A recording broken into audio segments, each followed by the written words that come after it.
자, 낙선자 두 분을 모셨습니다. 낙선자 아니고 다음에 꼭 당선될 당선 예정자. 당선 4년 후 예정자 네. 유삼영 위원장 모셨고요. 안녕하십니까? 안녕하십니까, 유삼영입니다. 이지은 위원장 모셨습니다. 네, 안녕하세요. 이지은입니다. 근데 오늘 낙선자를 모신 게 아니고 네. 두 분의 공통점이 있습니다. 예.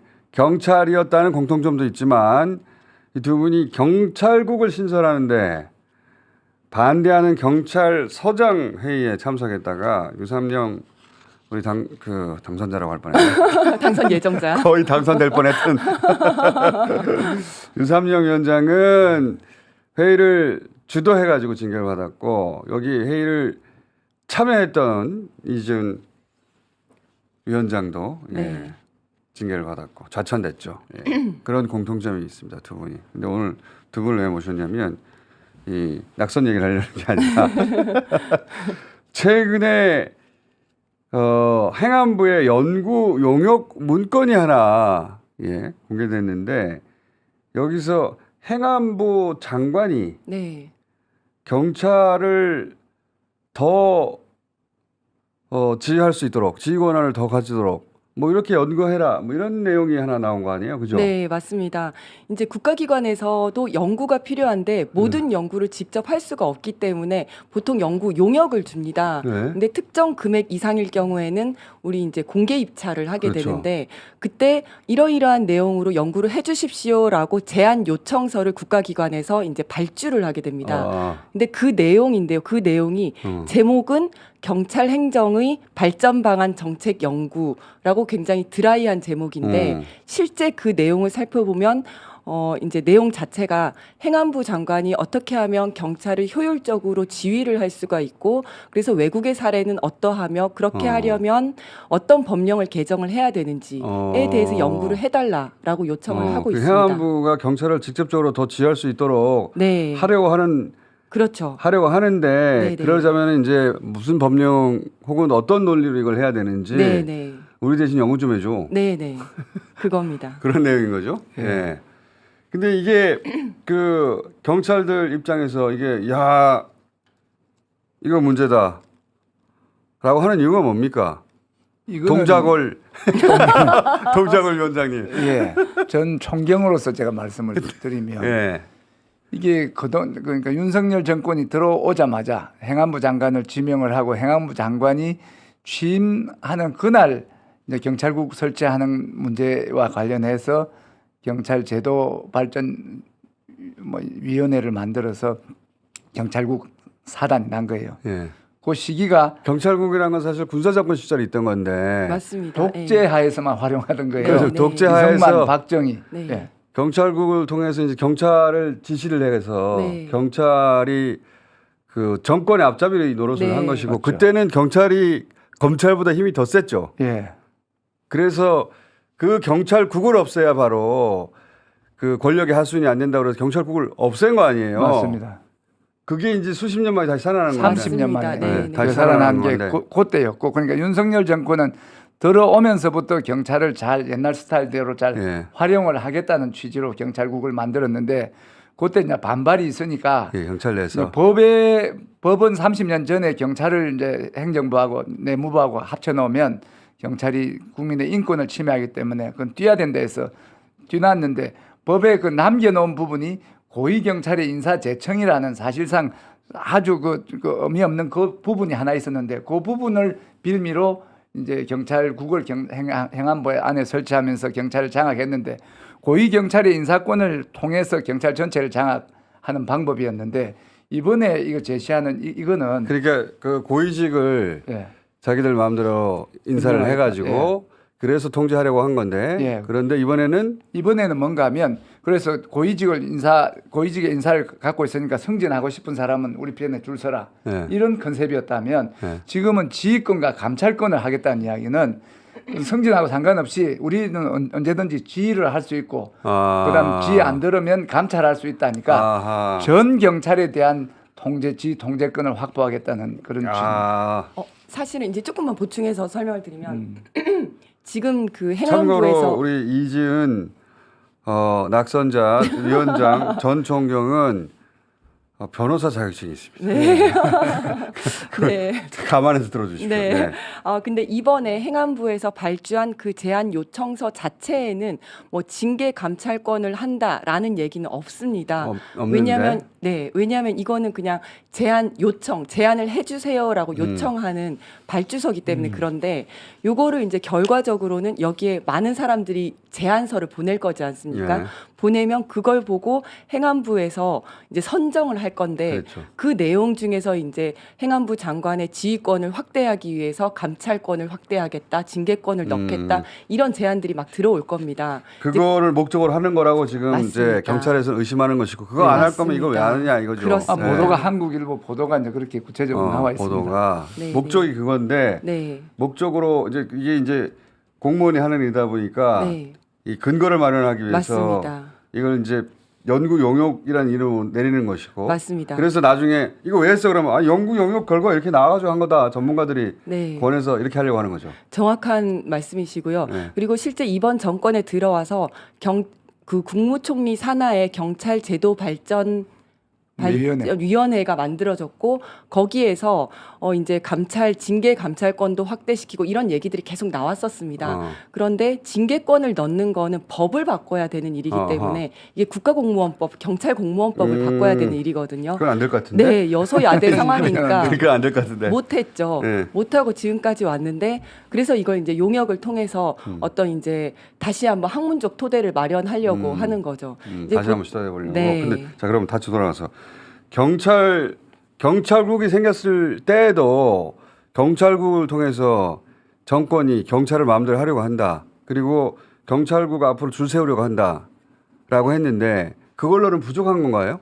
경찰이 장악이 잘 100%안 돼요 지금 정권에서. 제가 말씀을 드렸지 않습니까? 똑같은 이야기인데 고위 경찰의 인사권을 통해서 말 잘 들으면 인사에 유리하다는 그거하고 출세시켜줄게. 소극적인 방법이고 소극적인 방법이네. 이거는 우리가 지휘를 하고 말 안 들으면 징계를 하겠다는 이야기는 더 아주 적극적인. 근데 제 말은 요 줄 세우는 것만으로는 경찰이 충분히 장악이 안 됐어요? 보시기에? 우리는 장악이 됐다 생각하는데 지금 이 시기가 중요한 거예요. 정권 입장에서는 이걸로도 부족하다. 시기적으로 여소야대가 된 상황에서 전국을 리드를 하고 주도를 하기 위해서는 뭔가 다른 이제 그 그립이 필요한데 그 경찰의 그립감을 좀 강화함으로써 주도권을 잡겠다는 그런 뉘앙스가 있죠. 이 발상은 대통령이 검사 출신이어서 또 하는 것이기도 한 것 같아요. 왜냐하면 검사들 머릿속에서 항상 경찰이 시다발이 아닙니까? 맞습니다.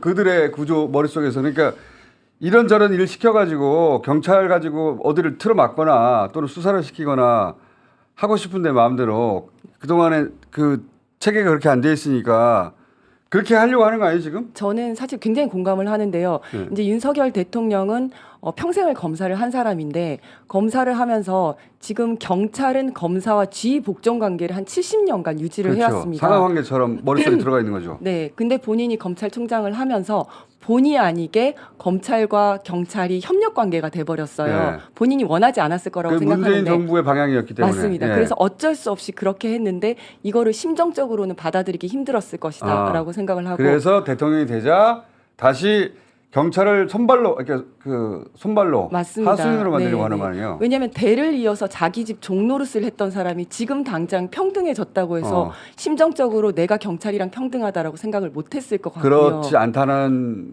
그 생각을 드러내는 발언을 여러 번 했어요. 여러 번 했습니다. 경찰에 대해서. 네. 네. 녹취가 있었죠.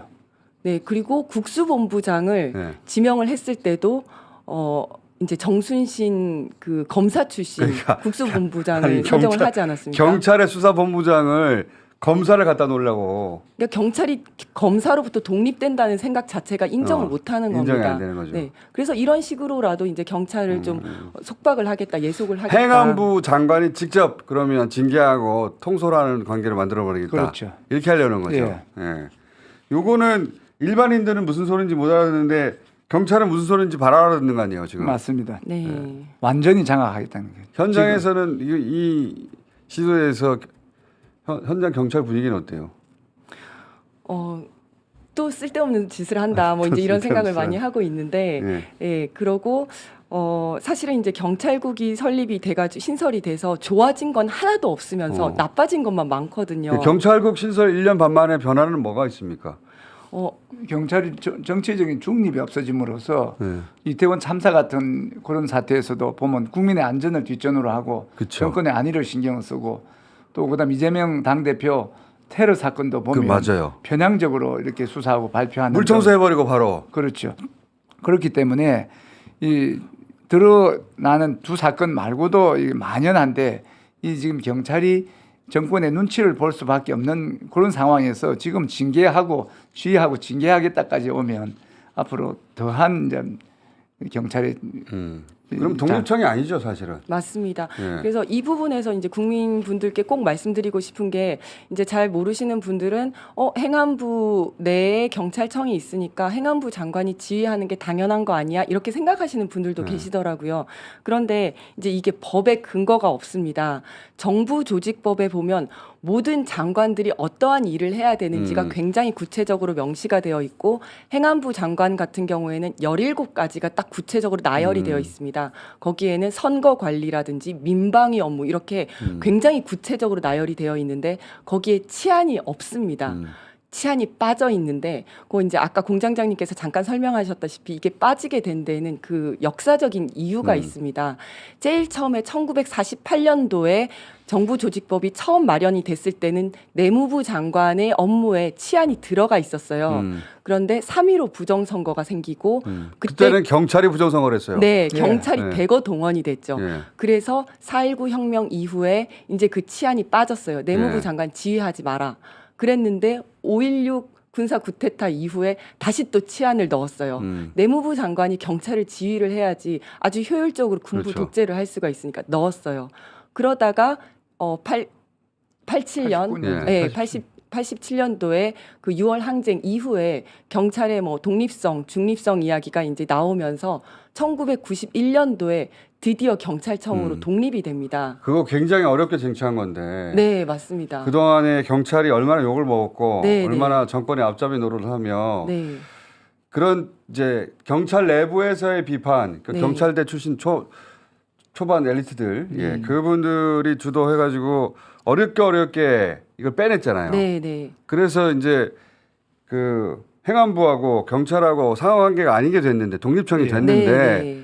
그걸 옛날로 되돌리고 싶은 거잖아요. 맞습니다. 그때 이승만 정권, 그 박정희 네. 정권 시절로. 1991년도에 경찰청으로 독립될 때에도 이때도 경찰국은 남겨놔야 된다 또는 지휘는 할 수 있게 해야 된다라는 주장이 있었지만 야당과 시민사회의 강력한 반발에 의해서 그게 다 무산됐거든요. 네. 그렇게 30년을 잘 살아왔는데 이번 정권 들어와서 법은 바꿀 수 없으니 시행령도 아니에요. 그거보다 더 밑에 있는 규칙이거든요. 규칙으로 지휘를 할 수 있게 만들어 놓은 겁니다. 근데 그걸 더 강화하겠다. 강화하겠다고 예. 하고 있는 겁니다. 정권이 이제 총선 끝나고 나서 하반기로 가니까 이 걱정이 되겠죠.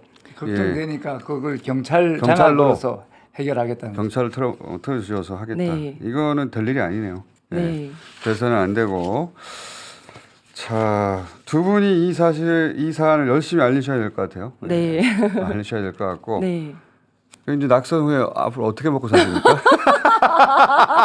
현실 이야기. 그 얘기나 잠깐 하고 가죠. 우리 그 이지은 위원장은 변호사 자격증이라도 있어가지고 변호사 사무실 또 열면 되는데 우리 이 유삼영 위원장은 가지고 있는 자격증이 하나 있다면서요. 예. 예. 복덕방 자격이 부동산 중개사 자격이 있고 예. 그래서 관내에 이제 복덕방을 차려서 주민들과 소통을 장으로 이렇게 마련하고 주민들 그 생활하면서 불편하신 거 있으면 제가 뭐 복덕방도 복덕방이지만 경찰서장도 있고 파출소장도 했기 때문에 잠깐만요. 류삼영 복덕방입니까? 맞습니다. 우리 공인중개사는 자기 이름을 그런 걸 원칙으로. 공인중개사 자격증 언제 따셨어요? 2016년도에 땄습니다. 경찰에 있을 때 예. 내가 은퇴하면 언젠가 예. 뭘 먹고 살아야 되는데 공인중개사 한번 해볼까? 그리고 공인중개사 복덕방은 이제 그래 하고 예. 또 이제 유튜브를 지난번에 이제 유삼령 TV를 만들었는데 주로 보면 선거 관련해서 홍보하는 식으로 해서 예. 그걸 했는데 이제는 이제 토크를 통해서 이 실시간 방송이나 토크쇼 같은 방식으로 이제 대중과 소통하는 지금 구독자 몇 명까지 갔습니까? 지금 2.9만 명, 아직 3만 명 안 된대요. 3만 명이 한 거의 29,400명인가 지금 돼 있는데 한 5만 명은 가야죠. 앞으로 더 가야 되는 상황이고 네. 그래서 자, 그거를 방송 하려는 들으시면 구독 좀 해주시고 선거 끝났지만 구독도 구독이고 이 지금 컨텐츠나 이게 그 제작에 관여할 전문가가 있으면 저하고 좀 컨택을 해서 좀 도와주실 분이 있으면 좋겠습니다. 알겠습니다. 유삼령 복덕방은 동자 의뢰 언제 생깁니까? 5월 초에 이제 받을 거예요. 아 벌써 준비 들어갔어요? 예, 사무실은 구했습니다. 벌써? 예. 유삼령 복덕방 실제로 중계도 하는 거죠? 예, 중계도 하는데 그 중계도 하지만 이제 주민들의 이제 의견 청취하고 소통하는 공간, 오프라인 소통 공간은 무슨 민주당 복덕방. 지지층에 당원들이 왔다 갔다 해도 됩니까? 예, 문제가 없죠. 고객이고 할인돼요? 당연하죠. 유삼령 복덕방 벌써 5월달에 시작한다고요? 예. 야, 잘 될 것 같은데. 네, 참 놀러 가겠습니다. 예, 다른 복덕방보다 수수료는 좀 싸게 해주셔야 돼요. 예. 수수료 싸게 하는 게 부동산 중개법 위반이나 뭐 부정 경쟁 그런 게 안 된다면 그 선 안에서 예. 예. 충분히 하겠습니다. 사기 당하지 마시고요. 사기를 대비해서 2억 원의 공제가 딱 들게 돼 있습니다. 사기를 치지는 않으실 분인데 사기를 당하실까봐 제가 사기 당하지 마시고. 자, 그럼 이준 우리 위원장은 변호사 사무실 언제 옵니까? 저는 사무실 열려면 일단 인턴 기간을 거쳐야 돼가지고요. 한 네. 6, 7개월 정도 더 있다가 열어야 올 될것 하반기에 같습니다. 하나 열리겠네. 열어서. 네, 하반기 올해 말 정도는 겨울에, 될것 그죠? 같습니다. 네, 네. 역시 이지은 법률사무소. 네, 제 이름 걸고 하려고요. 역시 마포갑에 열리는. 마포갑에 하려고요. 네. 화분 보내주세요. 네. 저 복덕방하고 서로 연계해가지고 네, 맞습니다. 법률자분은 여기서 봤고요. 예. 네, 네.